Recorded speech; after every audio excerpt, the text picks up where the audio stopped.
En diferentes épocas de la historia de la humanidad se han destacado hombres por su valentía, por su creatividad, por su estrategia, por su bondad, incluso por su maldad.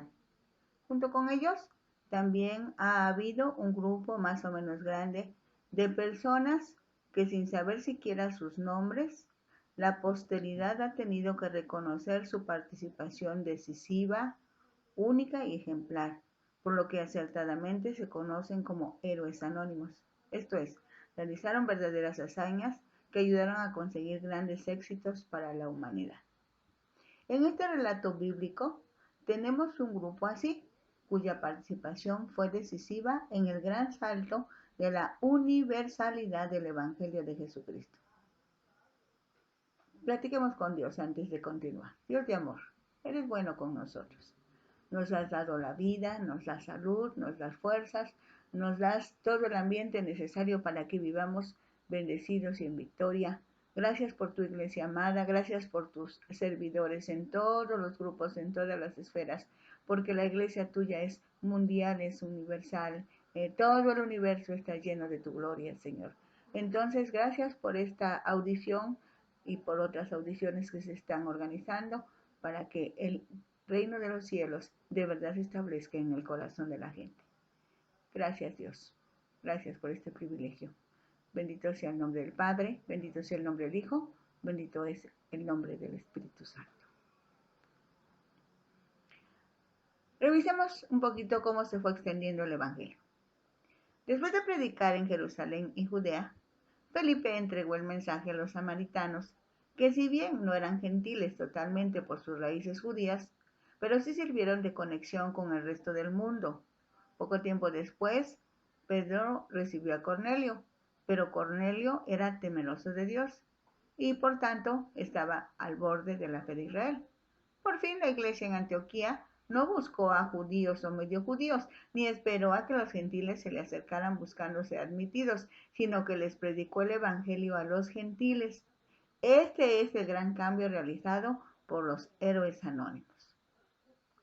De los versículos 19 al 26 del capítulo 11 de Hechos, revisemos cómo llega el mensaje del evangelio a Antioquía de Siria, más lejos de Jerusalén.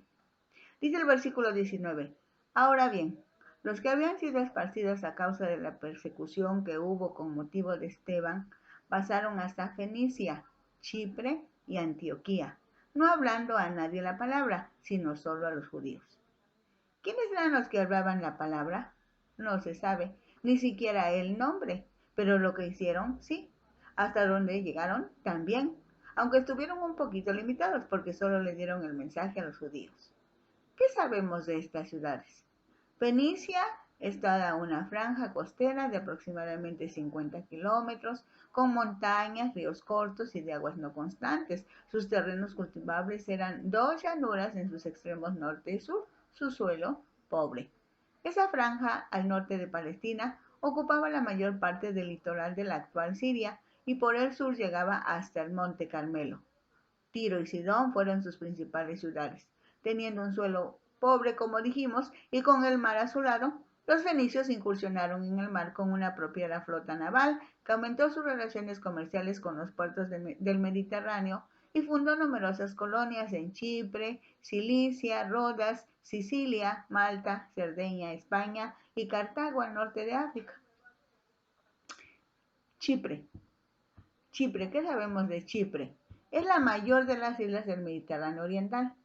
Tiene una longitud aproximada de 225 kilómetros y una anchura media de 60 a 80 kilómetros. Tiene dos cadenas montañosas que corren paralelas al litoral de la isla con una llanura central que se desplaza de este a oeste.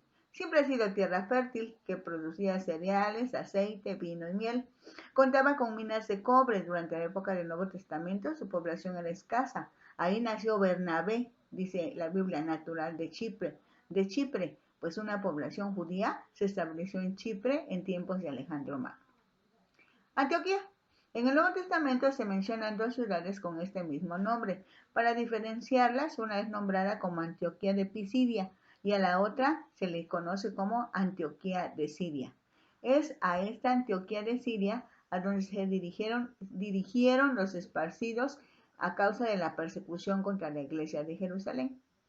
La ciudad Antioquía de Siria fue construida por Seleuco Nicanor en el año 300 a.C. Estaba situada junto al río Orontes, al pie del monte Silpio, en Cilicia, a 25 kilómetros del mar Mediterráneo. Se conectaba por el mar a Grecia y el occidente, y por tierra era el término de las rutas comerciales y estratégicas de Mesopotamia, Asia Menor, Egipto y Palestina. Durante el gobierno de Roma, Antioquía de Siria prosperó, por eso se le conocía como Reina del Este. Herodes el Grande la embelleció con teatros, baños y calles provistas de columnatas. Fue la tercera población del imperio, después de Roma y Alejandría. Así que era una ciudad con mucho movimiento, porque ahí llegaban naturalmente muchas personas con diversos fines, sobre todo por el centro ceremonial del culto a la diosa Dafne, cuyas sacerdotisas eran prostitutas sagradas, así que había mucha inmoralidad. El versículo 20 dice: pero había entre ellos unos varones de Chipre y de Cirene, los cuales cuando entraron en Antioquía hablaron también a los griegos anunciando el evangelio del Señor Jesús. ¿A quiénes se refiere la expresión había entre ellos? En la continuación del versículo anterior, que dice: los que habían sido esparcidos a causa de la persecución que hubo con motivo de Esteban. De esos que habían salido de Jerusalén por la persecución, algunos de ellos no dice sus nombres, no se saben sus nombres, no se pueden identificar. Solo dice, eran de Chipre y de Cirene. Pero sí está muy claro y bien sabido lo que hicieron. Cuando entraron en Antioquía, hablaron también a los griegos, anunciando el evangelio del Señor Jesús. Quizás sin proponérselo en ese momento de la historia, la iglesia da el paso decisivo, entregando el mensaje de salvación a los griegos, eminentemente gentiles, totalmente gentiles. Conviene que sepamos algo de la ciudad de Cirene.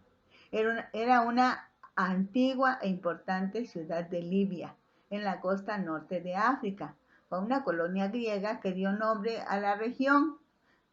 Los judíos tenían allí una de las principales comunidades que se originaron por la dispersión o diáspora. Se llamaba así a los judíos esparcidos por las naciones después de la destrucción del templo de Jerusalén. De Cirene eran Jasón, Lucio y Simón. Estos nombres los vamos a encontrar posteriormente en el relato de Hechos. Y la mano del Señor, dice el versículo 21, estaba con ellos, y gran número creyó y se convirtió al Señor. En el Antiguo Testamento, la expresión la mano del Señor indica un signo de poder, de posesión y fuerza. En algunas expresiones se lee la mano y el brazo, formando una unidad. Por otra parte, brazo de carne significa fuerza humana. Por ejemplo, en Mateo 26:45 dice Jesús, el Hijo del Hombre es entregado en manos de pecadores, quiere decir, bajo el dominio de los pecadores. Y cuando se refiere a Dios, tenemos ejemplos como en Deuteronomio 5:15, que dice, acuérdate que fuiste siervo en tierra de Egipto y que Jehová tu Dios te sacó de allá con mano fuerte y brazo extendido. El respaldo de Dios estaba con sus hijos, y en esta nueva etapa Jesús había dicho a sus discípulos, al que cree, todo le es posible. Estos nuestros hermanos que habían salido por la persecución quisieron obedecer a Dios, entregando el mensaje de salvación, y como la salvación viene de Jehová, todos los que oyeron y creyeron fueron salvos, porque estos hombres solo fueron usados por el Espíritu Santo como instrumento en las manos de Dios. Entonces, hasta cierto punto, no necesitas tener ningún nombramiento, ni siquiera algún curso. Solo aprende a depender del Espíritu Santo. Óyelo bien, depender del Espíritu Santo para que te guíe y puedas cumplir el mandamiento de Jesús cuando dijo, id y hacer discípulos a todas las naciones. Ahora bien, si tienes la oportunidad de prepararte en un curso o seminario bíblico, adelante, pero no olvides que tu relación con Dios es y debe ser personal y personalizada. ¿Lo repito? No olvides que tu relación con Dios es y debe ser personal y personalizada. Lo que sí es urgente y lo necesitas muchísimo es aprender a ser sumiso a la voz del Espíritu Santo. En otras palabras, para que, que esa relación personal con Dios, tú puedas ser un estudiante permanente de la Biblia. Dediques tiempo a la oración. Permitas que el Espíritu de Dios hable a tu vida. Estés dispuesto a dejar tus propias ideas y razonamientos para que Dios pueda participar en tu diario vivir, que aprendas a preguntarle al Espíritu Santo, pero también a esperar que te responda, porque muchas veces nos desesperamos y pensamos que Dios está tardando mucho y a nosotros nos entra la apuración, la desesperación y tomamos decisiones antes de tiempo, teniendo que sufrir las consecuencias. Dice este versículo, la mano del Señor era con ellos. Esa es la diferencia. El poder de Dios, la guía del Espíritu Santo para que sepas a dónde, a quién, cuándo, cómo vas a entregar el mensaje de salvación. Entonces el pensamiento clave es sumisión a las instrucciones del Espíritu Santo. Dice el versículo 22. Llegó la noticia de estas cosas a oídos de la iglesia que estaba en Jerusalén, y enviaron a Bernabé que fuese hasta Antioquía. Para ese momento la iglesia de Jerusalén quedó reducida a un pequeño grupo a causa de la persecución que se desató con la muerte de Esteban. Dice Hechos 8:1, todos fueron esparcidos, salvo los apóstoles. Es probable que para ese momento algunos habrían regresado a Jerusalén y otros se habían añadido a la predicación de los apóstoles. Es ese grupo al que llega la noticia de la conversión de los gentiles en Antioquía. Así que decidieron enviar a Bernabé, que era nativo de Chipre. Y los que predicaron en Antioquía eran de Chipre y Cirene. La mandaron a Antioquía para que observara la situación. Existen algunas posibles razones para enviar a Bernabé a Antioquía. O sea, no nada más, a ver quién va, Bernabé. No fue así. Fíjense, Bernabé ya había introducido a Pablo y había salido como su fiador cuando todos sospechaban de Pablo. Eso está en Hechos 9:27. Bernabé ya había dado pruebas de amor cristiano y de generosidad hacia los hermanos necesitados, según Hechos 4:36, cuando vendió su propiedad y entregó el dinero a los apóstoles. Cuando Bernabé vio que los gentiles entraban a participar de la comunión de la iglesia, se alegró mucho. Por otro lado, aunque la palabra iglesia se encuentra en el libro de los Hechos desde el capítulo 2, versículo 47, cuando dice el Señor añadía a la iglesia, conviene que hoy expliquemos un poco sobre esta expresión, iglesia.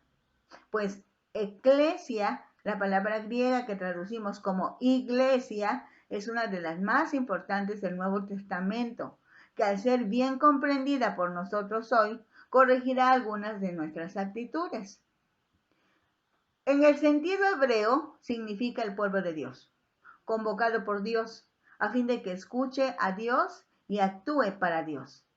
Eclesia significa que han sido personas citadas fuera de sus casas para ir a reunirse con Dios. Y esto, tanto en el uso griego como hebreo, es en sentido inclusivo, nunca exclusivo. Quiere decir, Dios siempre va a llamar a todos los seres humanos. No va a decir tú no puedes venir. Dios es bueno, recuerden. Entonces, es un conjunto de personas congregadas porque Dios las ha llamado a su presencia para escuchar la voz de Dios, a fin de que actúen para Dios, lleven a cabo los propósitos de Dios. En el Nuevo Testamento, eclesia incluye lo que llamamos la iglesia universal. Por ejemplo, en 1 Corintios 12:28 dice, y aún nos puso Dios en la iglesia, primeramente apóstoles, luego profetas, los terceros maestros, luego los que hacen milagros, después los que sanan, los que ayudan, los que administran, los que tienen don de lenguas. Aquí habla de la iglesia que está diseminada en toda la tierra, no importa idioma, no importa lugar. Pero también el Nuevo Testamento habla en 1 Corintios 1:2 de una iglesia local en particular. Dice, a la iglesia de Dios que está en Corinto, a los santificados en Cristo Jesús, llamados a ser santos, con todos los que en cualquier lugar invocan el nombre de nuestro Señor Jesucristo, Señor de ellos y nuestros. Aquí habla de la iglesia que está en Corinto, ahí radica, por eso es particular, pero forma parte de un todo, los que en cualquier lugar invocan el nombre de. Y entonces la iglesia es una asamblea real de creyentes que en cualquier parte se reúnen para adorar. Para eso se reúnen. Dice 1 Corintios 11:18, pues en primer lugar, cuando os reunís como iglesia, como podemos observar, la iglesia es un todo universal del cual cada congregación local es una parte. Y lo más importante no es ser miembro de tal o cual congregación o de tal y tal comunión o de tal o cual denominación, sino ser miembros de la iglesia de Dios. Es bueno sentirse parte de una congregación. Es bueno recordar la tradición de una denominación. Pero lo mejor de todo es tener conciencia de ser miembros de la iglesia de Dios. En el Nuevo Testamento la iglesia se nos describe de varias formas. Por ejemplo, se describe un conjunto de hombres y mujeres que han entregado su corazón a Dios. En términos divinos, la descripción más común es iglesia de Dios. A la iglesia de Dios, dice 1 Corintios 1:2, a la iglesia de Dios que está, porque la iglesia pertenece a Dios y viene de Dios, por eso es de Dios. La iglesia es descrita también como iglesia de Cristo. En este sentido, Cristo es la cabeza de la iglesia, dice eso Efesios 5:23 y 24. Por consecuencia, la iglesia debe vivir y moverse de acuerdo con el pensamiento y la voluntad de Cristo. La iglesia también es el cuerpo de Cristo, según Colosenses 1:24. Jesucristo actúa a través de la iglesia y la iglesia debe ser manos para trabajar para Él. La iglesia debe ser pies para que vayan a donde Dios quiere. Y voz para hablar su nombre. Jamás en todo el Nuevo Testamento se usa la palabra iglesia para describir un edificio, pues es en tiempos pues en el tiempo del Nuevo Testamento la iglesia no tenía edificios. Los cristianos se reunían en cualquier casa que tuviera una habitación lo bastante grande para albergarlos. Estas asambleas eran llamadas iglesias de casa. Romanos 16:5 es un ejemplo. De ahí que cada hogar debe ser, en el sentido real, una iglesia. Hechos 11:23 dice, cuando llegó y vio la gracia de Dios, se regocijó y exhortó a todos a que con propósito de corazón permaneciesen fieles al Señor. Bernabé fue testigo ocular de que la gracia de Dios estaba actuando genuinamente en Antioquía, salvando tanto a judíos como a gentiles. Dice el versículo 24, porque era varón bueno y lleno del Espíritu Santo y de fe, y una gran multitud fue agregada al Señor. Porque era bueno, aceptó a los nuevos creyentes, aunque no tenían ninguna base espiritual que los hiciera candidatos al reino de los cielos. Antes habían sido adoradores de ídolos, pero Bernabé tenía claro que Jesús es incluyente, pues vino a buscar y a salvar lo que se había perdido. Porque era lleno del Espíritu Santo, la unción para predicar se manifestaba cuando el Espíritu Santo redarguía los corazones al comprobar el poder de Dios que seguramente estaba acompañado de milagros y señales. Porque tenía fe, la iglesia crecía en número a través de las conversiones y en espiritualidad por medio de la palabra y la oración. Así que si queremos que una gran multitud se agregue al Señor, recordemos las virtudes de Bernabé: bondad, llenura del Espíritu Santo y fe. En este sentido, la palabra clave es virtud. Según el diccionario, es la capacidad que tiene una persona de producir un determinado efecto positivo. También es la disposición para hacer el bien. Algunas de las palabras que pueden usarse como sinónimos de virtud son fuerza, son ventaja. Dice Hechos 11:25, después fue Bernabé a Tarso para buscar a Saulo y hallándole le trajo a Antioquía. Bernabé se dio cuenta de que allí hacía falta alguien que estuviera a cargo de aquel trabajo. alguien que participara de las dos culturas, un judío educado en la tradición de Israel, pero que pudiera entender a los gentiles igualmente. Se necesitaba un hombre valiente, porque Antioquía no era un lugar fácil para un desarrollo de la vida cristiana, y tenía que ser hábil en la discusión para resistir los ataques de judíos y gentiles. Seguramente guiado por el Espíritu Santo, buscó a Pablo, del que no se sabía nada desde hacía 9 años atrás. Dice que pudo escapar de Damasco rumbo a Tarso, pasando por Cesarea. Es muy posible que durante ese tiempo haya estado predicando en Tarso, su tierra natal. Así que Bernabé encontró a Saulo y lo llevó a Antioquía de Siria. Recordemos que Bernabé desempeñó muy bien el ministerio de consolación, el ministerio de restauración, en fin, el ministerio de ayuda o apoyo. Esto se comprueba cuando en Jerusalén vende su propiedad para ayudar a la manutención de los hermanos. Después de un tiempo, Dios le permite ayudar a Saulo para presentarlo a la iglesia de Jerusalén, pues los hermanos le tenían miedo a Saulo porque lo conocieron como perseguidor de los santos. En esta oportunidad, busca a ese Saulo para que Saulo ejerza el llamado al que Jesús lo convocó. Aunque Bernabé no lo sabe claramente, pero entiende que en ese momento Saulo es importante para la iglesia de Antioquía de Siria. Más adelante, Bernabé apoya a su sobrino Juan Marcos cuando Saulo no quiere que los acompañe en el segundo viaje misionero.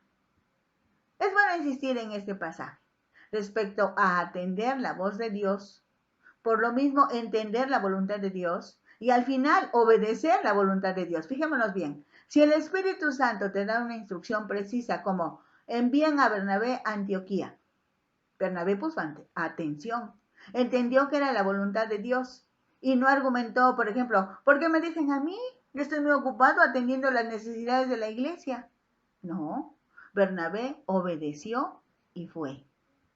Cuando llega a Antioquía, primero se goza, luego otra vez, oyendo la voz de Dios, atiende la instrucción de buscar a Saulo de Tarso y personalmente viaja a ese lugar. Busca a Saulo y lo lleva con él hasta Antioquía.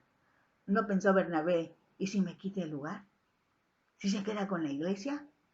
U otros pensamientos indebidos. Pues sabía perfectamente que esta era la voluntad de Dios. Y al correr del tiempo se comprobó que Dios estaba de acuerdo con esas decisiones por los resultados que se consiguieron.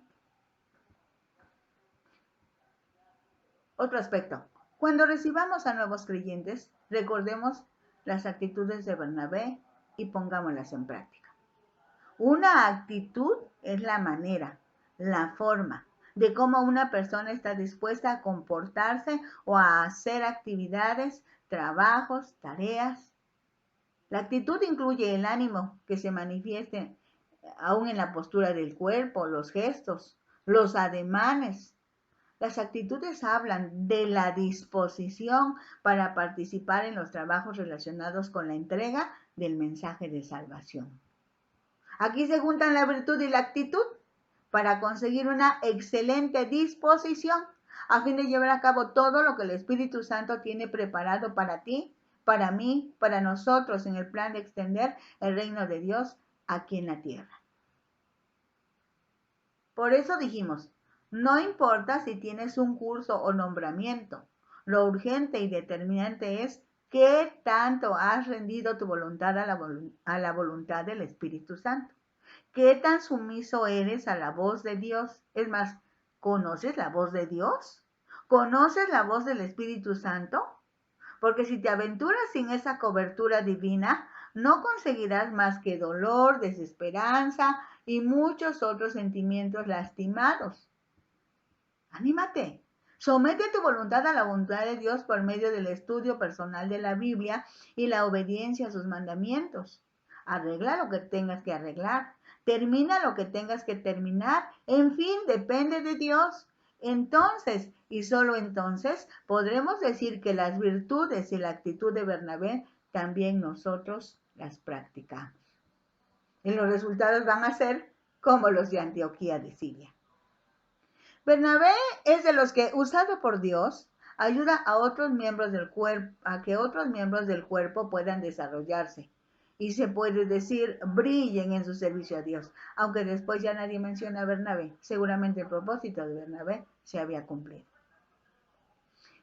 Hechos 11:26 dice, y se congregaron allí todo un año con la iglesia y enseñaron a mucha gente y a los discípulos se les llamó cristianos por primera vez en Antioquía. Bernabé y Pablo permanecieron en Antioquía durante todo un año enseñando a los nuevos creyentes. Pudieron haber ido a otras ciudades nuevas, pero vieron la necesidad de preparar y conservar los resultados, además que estaban guiados por el Espíritu Santo. Este es un buen momento para que hagamos un pequeño alto a fin de ubicar dos asuntos importantes. Primero, Jesús mismo dio la pauta a seguir en el evangelismo cuando dijo, id y hacer discípulos. Esto es, no solo les entregues el mensaje de salvación, asegúrate de que saben lo que significa que ahora son hijos de Dios, que tienen una nueva naturaleza, la naturaleza divina en sus propias vidas. Enseguida dice, enseñándoles que guarden.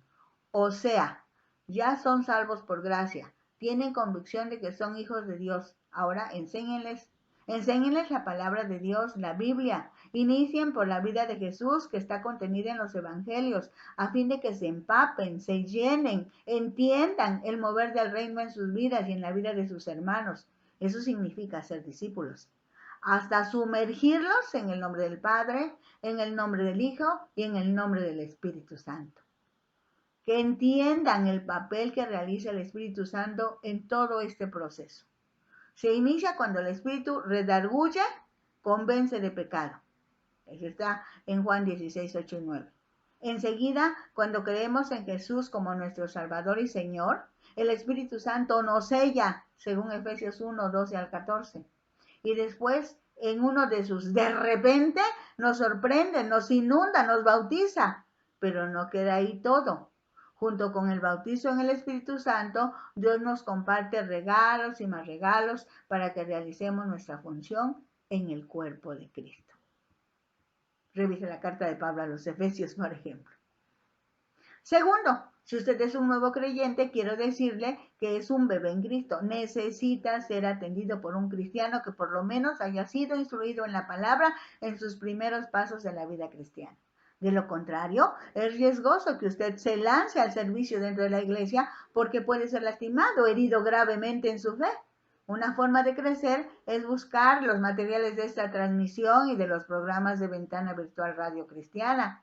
Buscar también un grupo de cristianos que basen su conducta en lo que dice la Biblia, a fin de que pueda crecer en la fe de Jesucristo. La joven iglesia de Antioquía fue una mezcla curiosa de judíos que hablaban griego y arameo y gentiles. Es significativo que aquí se les llamó por primera vez cristianos a los creyentes porque todo lo que tenían en común era Cristo. Muchos aseguran que realmente era un sobrenombre para burlarse de ellos. Otros dicen que realmente mostraban de esa manera admiración por su conducta, su fe, su entrega. Para nosotros, queda demostrado que ni la raza, ni la cultura, ni siquiera el idioma impidieron que se cumpliera el propósito de Cristo. Pues él mismo dijo, porque el Hijo del Hombre vino a buscar y a salvar lo que se había perdido. Y como sabemos, casi al final del Evangelio de Juan leemos, estas empero son escritas para que creáis que Jesús es el Cristo, el Hijo de Dios, y para que creyendo tengáis vida en su nombre. En Hechos 11, del 27 al 30, descubrimos algo muy interesante. Dice el versículo 27, en aquellos días, unos profetas descendieron de Jerusalén a Antioquía. Este versículo hace ver que en la iglesia primitiva habían profetas para bien de la iglesia y eran bien recibidos como portadores de la voz de Dios.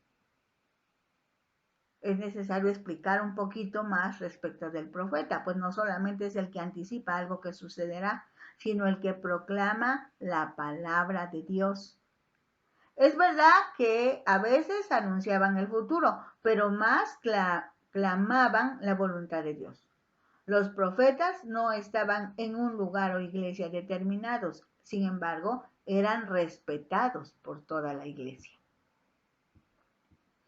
Dice el versículo 28, Y levantándose uno de ellos, llamado Agabo, daba a entender por el Espíritu que vendría una gran hambre en toda la tierra habitada, la cual sucedió en tiempos de Claudio. Según los registros históricos, durante el reinado del emperador romano Claudio, por los años 41 al 54 después de Cristo, hubo una gran hambruna debido a una sequía que se extendió en gran parte del Imperio Romano durante varios años. Dice Hechos 11:29. Entonces los discípulos, cada uno conforme a lo que tenía, determinaron enviar socorro a los hermanos que habitaban en Judea. El versículo 30 dice, lo cual en efecto hicieron enviándolo a los ancianos por mano de Bernabé y Saulo. Es interesante notar que la iglesia de Antioquía ayudó a la iglesia de Jerusalén. La iglesia hija creció lo suficiente como para ayudar a la iglesia establecida, a lo que podemos llamar iglesia madre.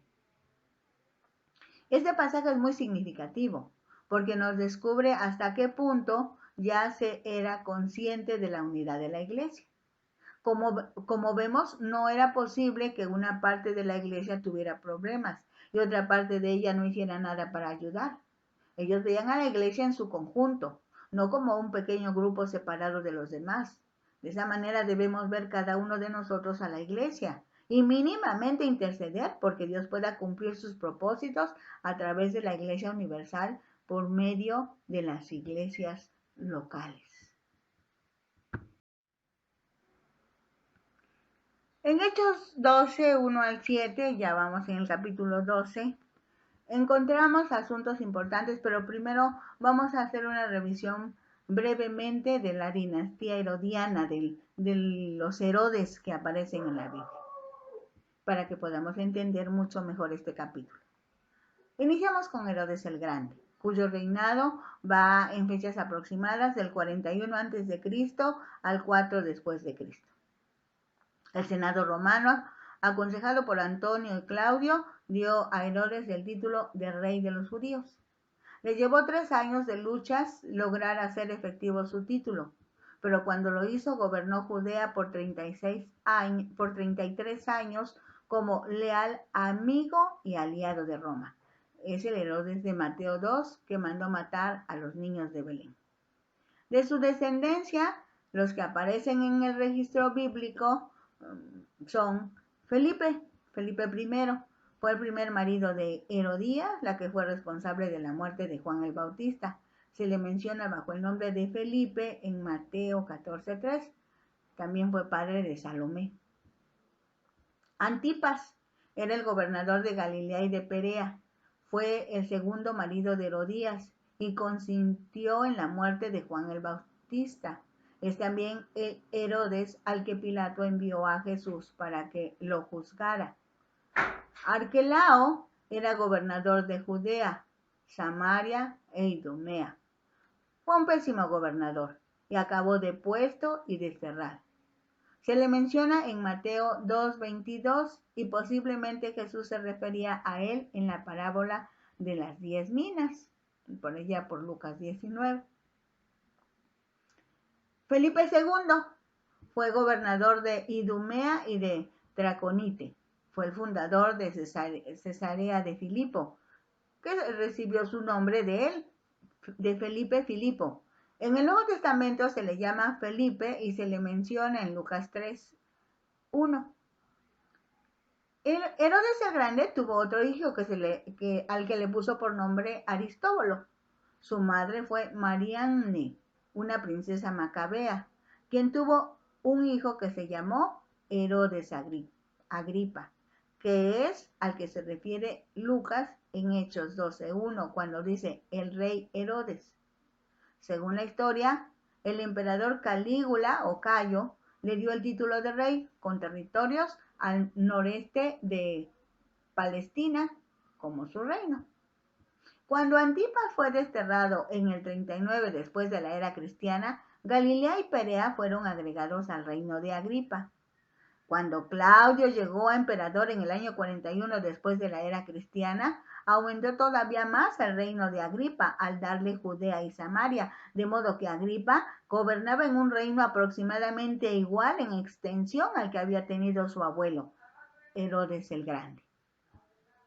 Se granjeó la buena voluntad de sus súbditos judíos, quienes veían en él a un descendiente de los asmoneos a través de su abuela Mariamne, y en consecuencia lo aprobaron. Su ataque contra los apóstoles en Hechos 12:2 quizá tuvo una acogida popular mucho mejor, no hubiera sido tan buena en épocas anteriores, como consecuencia de la reciente fraternización de los gentiles con los judíos a través del Evangelio de Jesucristo. Su muerte repentina a la edad de 44 años después de la era cristiana, se registra por Lucas, aquí mismo en el capítulo 12, en el versículo 20, y también la relata el historiador judío Josefo en su libro de Antigüedades de los Judíos. Para completar la lista, mencionaremos que Herodes Agripa fue el padre de Agripa II, ante quien Pablo fue examinado e hizo famoso su discurso de Hechos 25 y 26. También Herodes Agripa fue padre de Berenice, que aparece con él en aquella ocasión, y es padre también de Drusila, que era la mujer de Félix, el gobernador que presidió el juicio de Pablo. En este recorrido por la familia de los Herodes, se ve que Herodes Agripa, del capítulo 12 de Hechos, el que vamos a analizar o estamos analizando, era descendiente de los macabeos por parte de Mariamne. Se había educado en Roma, pero cultivaba diligentemente el aprecio del pueblo judío mediante la observancia meticulosa de la ley y todas las costumbres judías. Por estas razones, era popular con la gente, y sin duda sería para mantener y aumentar esa popularidad con los judíos estrictos, por lo que decidió atacar a la iglesia cristiana y a sus dirigentes, a los apóstoles. Hasta su conducta en el arresto de Pedro muestra su deseo de complacer a los judíos. Como sabemos, la fiesta de la Pascua era el 14 de Nisán. Este día y los 6 siguientes no se podía usar levadura, por lo que la semana de Pascua se llamaba de los ácimos o panes sin levadura. En ese tiempo no se podían llevar a cabo juicios o ejecuciones, razón por la cual Herodes decidió retrasar los juicios y las ejecuciones de Pedro hasta la semana siguiente. Ahora sí, Hechos 12:1. En aquel mismo tiempo el rey Herodes echó mano a algunos de la iglesia para maltratarles. Ahora se desencadena una nueva ola de persecución contra la iglesia, especialmente contra los que estaban al frente, los apóstoles. Esta persecución estaba dirigida por el rey Herodes Agripa. El versículo 2 dice, y mató a espada a Jacobo, hermano de Juan. Y viendo que esto había agradado a los judíos, procedió a prender también a Pedro. Era entonces los días de los panes sin levadura. Y habiéndole tomado preso, lo puso en la cárcel, entregándole a 4 grupos de 4 soldados cada uno, para que le custodiasen, y se proponía sacarle al pueblo después de la Pascua. 4 grupos de 4, 16 soldados. 4 soldados en cada turno. Se habían tomado esas cuidadosas precauciones, quizá porque las autoridades habían tenido problemas para detener a Pedro en el pasado. Recuerden que en Hechos 5, 22 al 24, un ángel lo había sacado de la cárcel a él y a Juan. Dice el versículo 5, así que Pedro estaba custodiado en la cárcel, pero la iglesia hacía sin cesar oración a Dios por él. La iglesia, guiada por el Espíritu Santo, entendió que solo debían orar.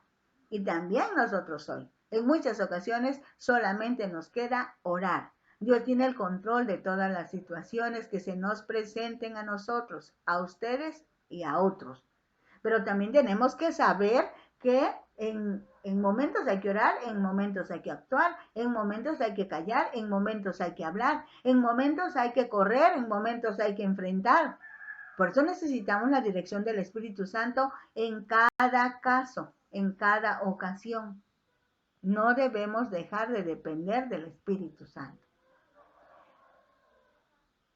En este pensamiento que está incluido de los versículos 6 al 11 del capítulo 12 de Hechos, vamos a ver cómo otra vez un ángel libera a Pedro. Gloria a Dios. Dice el versículo 6. Y cuando Herodes le iba a sacar, aquella misma noche estaba Pedro durmiendo entre dos soldados, sujeto con dos cadenas, y los guardas delante de la puerta custodiaban la cárcel.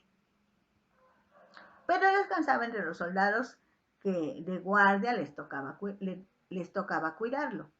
Al fin estaba dentro de la cárcel, que estaba muy bien cerrada, con dos soldados junto a Pedro y dos soldados en la entrada. No podía Pedro hacer otra cosa que no fuera dormir, poniendo su confianza en Dios. Dice el versículo 7, y aquí que se presentó un ángel del Señor, y una luz resplandeció en la cárcel, y tocando a Pedro en el costado, le despertó diciendo, levántate pronto, y las cadenas se le cayeron de las manos. Los ángeles son espíritus, seres al servicio de Dios, son mensajeros de Dios, tienen poderes sobrenaturales y en ocasiones Dios les permite que tomen forma humana para que puedan comunicarse con los humanos. Recordemos que la adoración solo se debe dar a Dios. Ello explica por qué los ángeles no deben ser adorados, pues humanos y ángeles somos siervos de Dios. Dios envió a un ángel para que rescatara a Pedro. Dice el versículo 8, en adelante. Le dijo el ángel, ciñete y átate las sandalias. Y lo hizo así. Y le dijo, envuélvete en tu manto y sígueme. Y saliendo le seguía. Pero no sabía que era verdad lo que hacía el ángel, sino que pensaba que veía una visión. Habiendo pasado la primera y la segunda guardia, llegaron a la puerta de hierro que daba a la ciudad, la cual se les abrió por sí misma, y salidos pasaron una calle y luego el ángel se apartó de él. Entonces Pedro, volviendo en sí, dijo, ahora entiendo verdaderamente que el Señor ha enviado su ángel y me ha librado de la mano de Herodes y de todo lo que el pueblo de los judíos esperaba. Como Pedro estaba profundamente dormido, imaginó que estaba soñando o que era una visión. Por eso, cuando sintió el aire fresco de la calle, quedó convencido que era una realidad. Estaba fuera de la cárcel. Dice el versículo de los versículos 12 al 17. Pedro llega a donde estaban los hermanos, les explica su salida de la cárcel y se va a otro lugar. Pero vamos versículo por versículo. Dice el versículo 12. Y habiendo considerado esto, llegó a casa de María, la madre de Juan, el que tenía por sobrenombre Marcos, donde muchos estaban reunidos orando. Pero sabía bien a dónde podría encontrar a los hermanos, así que encaminó hacia allá y juntos pudieron comprobar que la oración del justo, obrando eficazmente, puede mucho. Cuando llamó Pedro a la puerta del patio, salió a escuchar una muchacha llamada Rode, versículo 13. 14 dice, la cual, cuando reconoció la voz de Pedro, de gozo no abrió la puerta, sino que corriendo adentro dio la nueva de que Pedro estaba a la puerta. 15, y ellos le dijeron, estás loca, pero ella aseguraba que así era. Entonces ellos decían, ¿es su ángel? 16, mas Pedro persistía en llamar, y cuando abrieron y le vieron, se quedaron atónitos. 17, pero él, haciéndoles con la mano señal de que callasen, les contó cómo el Señor le había sacado de la cárcel y dijo, hacer saber esto a Jacobo y a los hermanos. Salió y se fue a otro lugar. Pedro les dice que lleven la noticia a Santiago. La versión Reina Valera, que es la que leímos, le llama Jacobo. Para ese momento histórico, Santiago era el hermano del Señor Jesús, no el hermano de Juan, porque en este mismo capítulo 2, en el versículo 2, dice que Herodes había mandado matar a Jacobo, el hermano de Juan, que fue el primer mártir de los apóstoles. Según las costumbres en Oriente, cuando fallece el padre, el hijo mayor queda al frente de la familia y de todos sus bienes, así como de actividades o compromisos creados a nombre de la familia. Se cree que José, el padre adoptivo de Jesús, había fallecido cuando Jesús murió en la cruz, pues Jesús encargó a María, su madre, bajo el cuidado de Juan. Esto porque sus hermanos de Jesús no creían en él y hubo un momento en que pensaron que estaba loco. Pues habría sido lo más natural que el siguiente hermano de Jesús hubiera asumido el puesto de su hermano que había fallecido. Durante el ministerio público de Jesús, Santiago, su hermano, también llamado Jacobo, no estaba de su parte. Pero se nos dice en 1 Corintios 15:7 que el Cristo resucitado apareció a Jacobo o Santiago. Se está refiriendo a la misma persona. Después a todos los apóstoles. Es muy probable que lo que no hizo la vida de Jesús, lo hizo su muerte. Y que cuando Santiago vio morir a su hermano, descubrió por fin quién era y dedicó su vida a servirle. El cambio de Santiago puede muy bien ser otro gran ejemplo del poder de la cruz para cambiar la vida de los hombres. Veamos en los versículos 18 y 19 estos detalles importantes de la liberación de Pedro. Recordemos las medidas de seguridad que tomaron las autoridades. El objetivo era evitar que Pedro se escapara. Se formaron 4 equipos de 4 soldados, porque se dividía el día y la noche en 4 vigilias de 3 horas cada una. Era normal encadenar la mano derecha del preso a la mano izquierda de un soldado, pero Pedro estaba encadenado por las 2 manos a 2 guardias, uno a cada lado, mientras que los otros 2 soldados cuidaban la puerta. No se podían tomar más precauciones.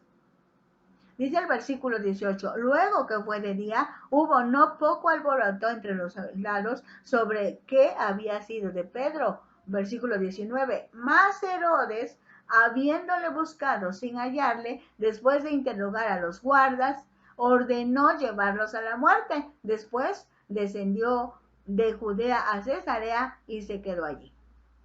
Cuando se comprobó que Pedro había escapado, los soldados fueron ejecutados, porque esa era la ley, que si un criminal escapaba, la guardia sufría la condena que hubiera merecido el reo.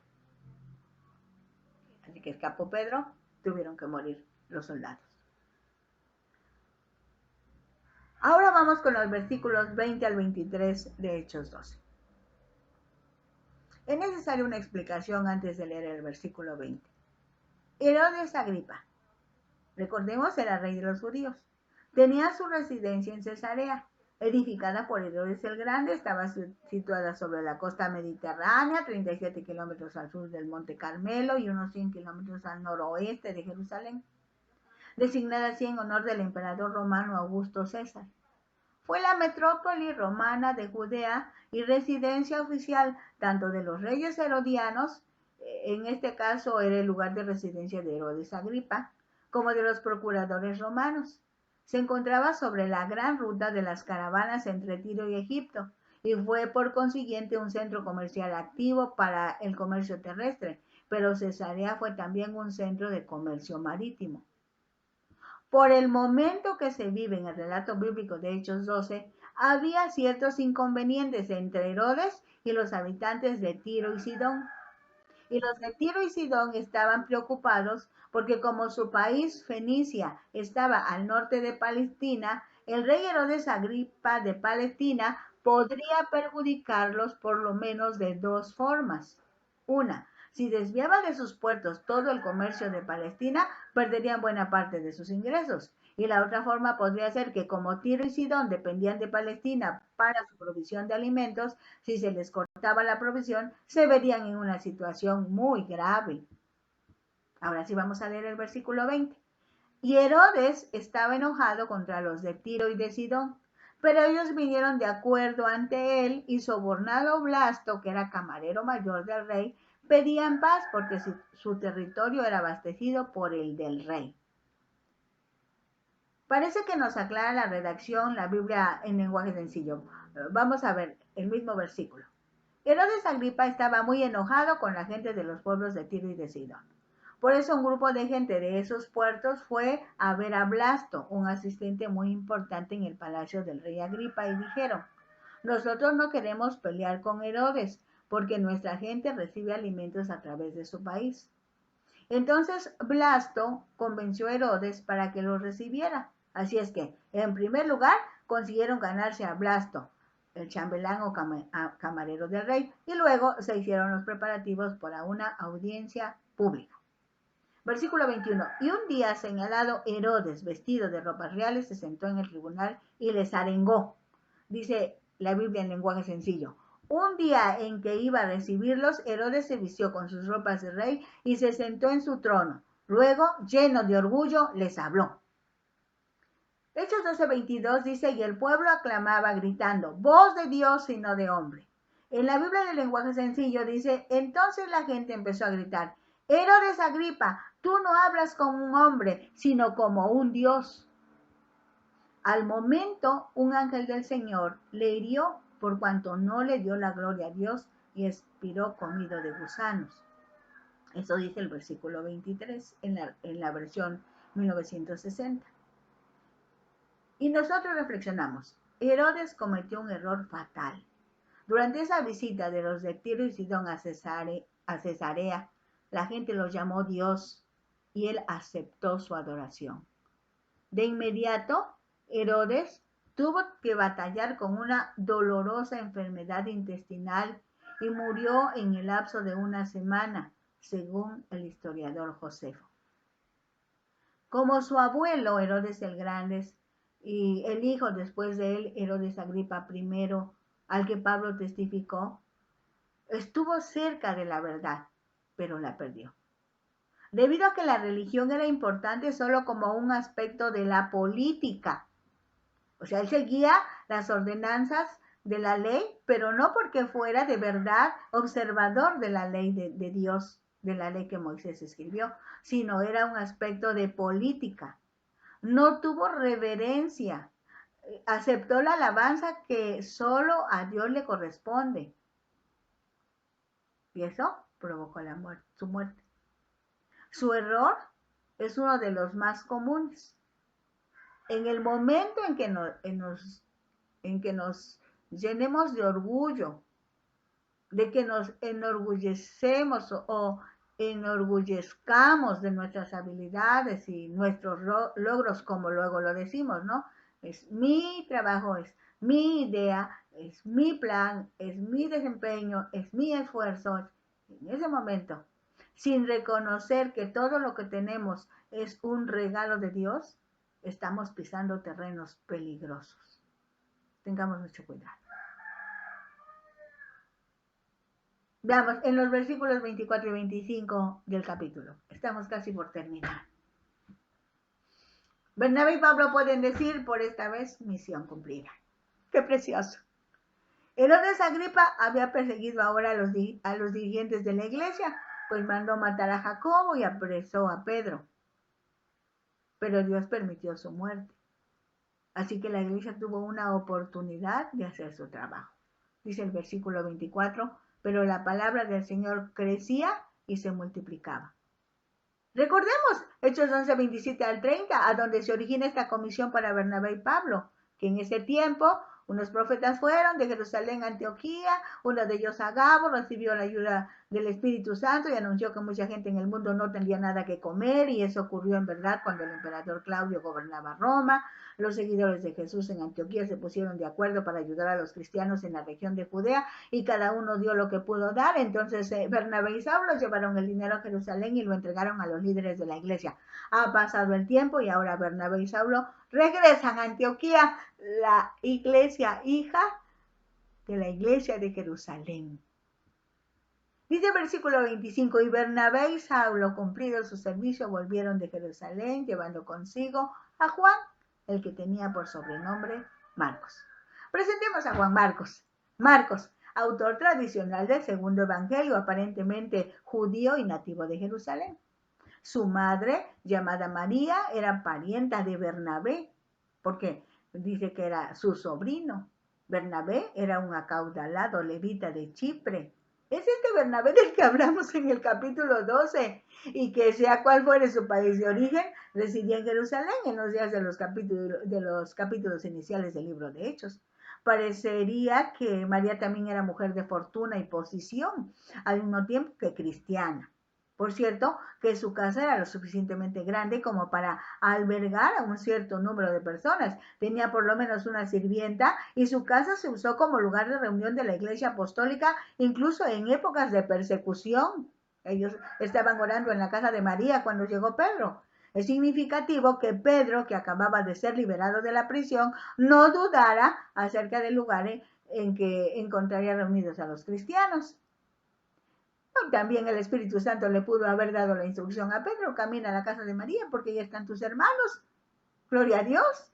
En ninguna parte de la Escritura se menciona al padre de Juan Marcos, y dado que en Hechos 12:12 se habla de la casa de María, se ha inferido, quizá correctamente, que en esa época ya había muerto y que por lo tanto María era viuda. Es precioso cuando nos recreamos en la palabra, comprobando la gracia y la soberanía de Dios. Estemos pendientes. Dios ha empezado a hablar a nuestra vida. El énfasis en este momento es que pongamos atención para entender las instrucciones del Espíritu Santo y de esa manera podamos obedecer su palabra. Pues ya los apóstoles nos enseñaron, es necesario obedecer a Dios antes que a los hombres, pero recuerda las capacidades que debes aprender a desarrollar. Atención para entender y asimismo obedecer. Eso incluye humildad, humillación, perdón, sacrificio, disposición de ánimo, alegría, gozo y paz por medio de nuestro Señor y Salvador Jesucristo. Bendiciones. Estamos en contacto. Bendito sea Dios.